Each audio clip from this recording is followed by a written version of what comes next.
বন্ধুরা, আপনারা যদি ভারতীয় দলকে মন থেকে ভালোবেসে থাকেন তাহলে আজকের ভিডিওতে লাইক করতে ভুলবেন না। বন্ধুরা, আজ ইংল্যান্ডের বিপক্ষে ঐতিহাসিক রেকর্ড করল ভারতীয় দলের দুই ওপেনার রোহিত শর্মা ও শুভমান গিল। তাদের এই অসাধারণ ইনিংসে এখন চর্চা হয়ে গিয়েছে সারা ক্রিকেট বিশ্বে।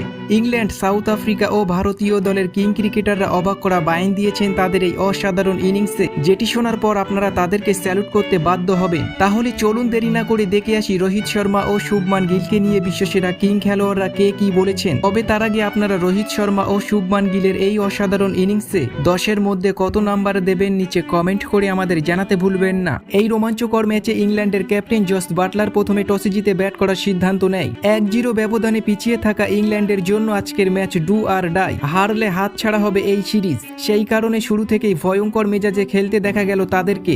সল্ট ও ডাকেটের ওপেনিং জুটিতেই মিলেছিল বড় রানের ইঙ্গিত। ইংল্যান্ড দলের প্রথম উইকেটটি নিয়েছিল পাওয়ার প্লের পর ভারতীয় দলের স্পিনাররা। আজকের ম্যাচে জো রুট অর্ধশত রান করে নজর কাড়লেন। বাটলার ও রুট আউট হবার পর ছোটখাটো ধস নেমেছিল ইংল্যান্ড দলের ব্যাটিং লাইন আপে। শেষমেশ 49 ওভার 5 বলে 304 রান করে ইংল্যান্ড। আজকের ম্যাচে ঘুরে দাঁড়ান লিয়াম লিভিংস্টোন। শেষ ওভারে রান আউট হবার আগে 32 বলে 41 রানের চমৎকার ইনিংস খেলেন তিনি। ঝড় তুলেছিল আদিল রাশিদও। মাত্র 5 বলে 14 রান করেন এই তারকা লেগ স্পিনার। শেষমেশ যদিও রান আউট হন তিনিও। আজকে নির্ধারিত 50 ওভার খেলতে পারল না ইংল্যান্ড। এক বল বাকি থাকতেই গুটিয়ে যায় তারা।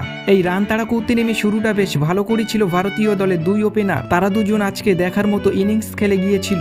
আজকের ম্যাচে শুভমান গিল 52 বলে 60 রানের ইনিংস খেলে যান। তার সঙ্গে অপর প্রান্তে ব্যাট করা রোহিত শর্মা ব্যাট হাতে কামাল করে দেখিয়েছিল। তিনি আজকে ওডিআই ম্যাচ খেলছিলেন না, মনে হচ্ছিল তিনি টি20 ম্যাচ খেলছেন। মাত্র 60 বলে 82 রান করেছিল।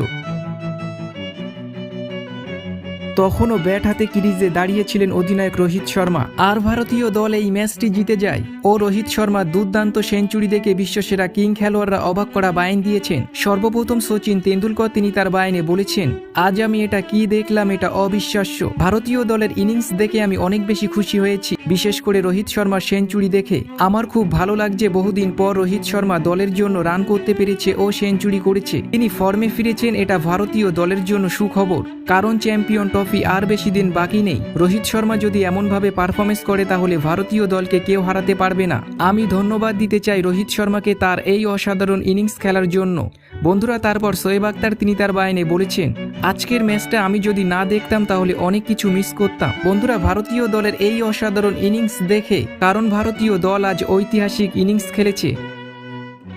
রোহিত শর্মা ও শুভমান গিলের পার্টনারশিপটা সারা জীবন মনে রাখবে ক্রিকেট বিশ্ব। এটা ঐতিহাসিক পার্টনারশিপ। তাদেরকে আমি আমার মন থেকে অভিনন্দন জানাই। আমি ধন্যবাদ দিতে চাই ক্যাপ্টেন রোহিত শর্মাকে। তিনি আজ দলকে নেতৃত্ব দেওয়ার পাশাপাশি অসাধারণ ইনিংস খেলেছেন। তিনি ফর্মে ফিরেছেন, এটা ভারতীয় দলের কাছে সুখবর, কারণ বেশি দিন বাকি নেই চ্যাম্পিয়ন ট্রফি। রোহিত শর্মা যদি এমনভাবে পারফরমেন্স করে তাহলে পাকিস্তানের জন্য এটা দুঃখজনক ব্যাপার হবে। আমি অভিনন্দন জানাই রোহিত শর্মাকে সেঞ্চুরি করার জন্য, কারণ তাকে কেউ আটকাতে পারবে না। তো বন্ধুরা, আপনাদের কেমন লাগলো বিশ্বসেরা কিং খেলোয়াড়দের এই বায়ান? কমেন্ট করে আমাদের জানাতে ভুলবেন না।